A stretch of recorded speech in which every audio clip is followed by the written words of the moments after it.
बिस्मिल्लाहिर्रहमानिर्रहीम। Dear students, आज के लेक्चर में हम हाई जंप की डिफरेंट स्किल्स के हवाले से बातचीत करेंगे।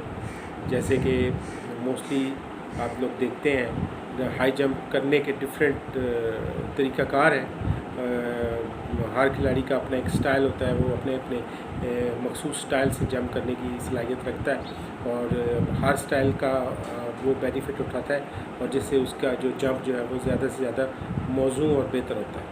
तो डिफरेंट जो क्या कहते हैं, जिसको स्किल्स कहते हैं, वो हैं जंप्स की, जिसमें स्ट्रेडल जंप है जी, फॉसबरी फ्लॉप जंप है, Fosbury flop jump, eastern cut है, ईस्टर्न कट, वेस्टर्न कट है और सिजर स्टाइल है। ठीक है, सिजर स्टाइल जंप, ये मुख्तलिफ स्टाइल्स हैं जंपिंग के। ठीक है, जिसमें के वाले से ये जंप किए जाते हैं। मैं दोबारा रिपीट कर देता हूँ कि स्ट्रेडल है, फ्लॉसबरी फ्लॉप जंप है, ईस्टर्न कट, वेस्टर्न कट और सिजर स्टाइल जंप है। सिजर में यानी कि कैंची के नुमा टांगों का इस्तेमाल करना, जैसे कैंची की तरह खोला जाता है, कैंची के नुमा टांगों को खोल के, ठीक है, क्रॉस बार को पूल करना।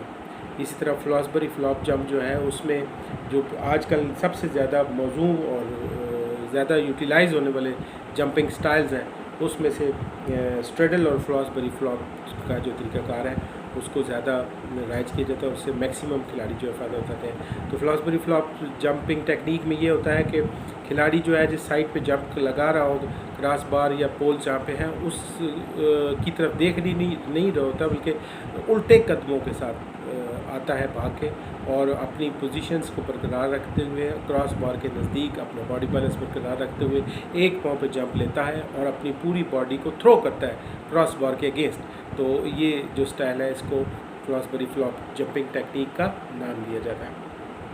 नेक्स्ट है जी, जैसे स्ट्रेडल जंप है। स्ट्रेडल तरीक़ाकार जो है कि इस तरीके में हाई जंप के लिए जिस पाँव पर आप उछलेंगे उसके मुखालिफ पाँव पर अखाड़े में गिरेंगे, यानी उछलने के बाद जल्दी से क्रॉस बार के ऊपर मुड़ना शुरू करें। अगर आप बाएं पाँव पर उछल रहे हैं तो दाएं बाजू, दायां कंधा और दाएं टांग पहले क्रॉस बार के ऊपर से गुजारें। सर को तेज़ी के साथ अखाड़े की रुख झुकाएं, इससे आपका जिस्म नीचे को मुड़ जाएगा और इसके साथ ही बाएं टांग को क्रॉस बार से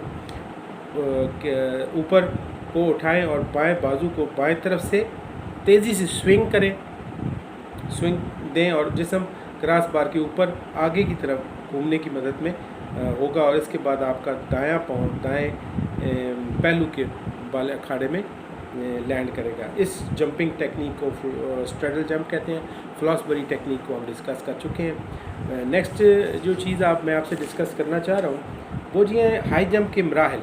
ठीक है जी, डिफरेंट मराहल यूज़ किए जाते हैं। नंबर 1, यानी जिसको अगर आप इसका बायोमैकेनिकल एनालिसिस भी करें तो इसमें भी ये टेक्निक्स को आप स्टडी कर सकते हैं।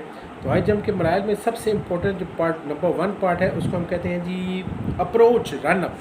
ये बड़ा इम्पोर्टेंट है। फर्स्ट ऑफ ऑल आपकी अप्रोच है, आपके डिफरेंट जो स्ट्राइड्स हैं उनकी लेंथ क्या होगी, आप कितने स्ट्राइड्स का स्टार्ट लेंगे, आपके स्ट्राइड्स का रिदम क्या होगा, आपकी approach towards the cross bar जो है वो बड़ा इम्पोर्टेंट रोल प्ले करती है, उसको आपने मद्देनज़र रखना होगा। नेक्स्ट है जी टेक ऑफ।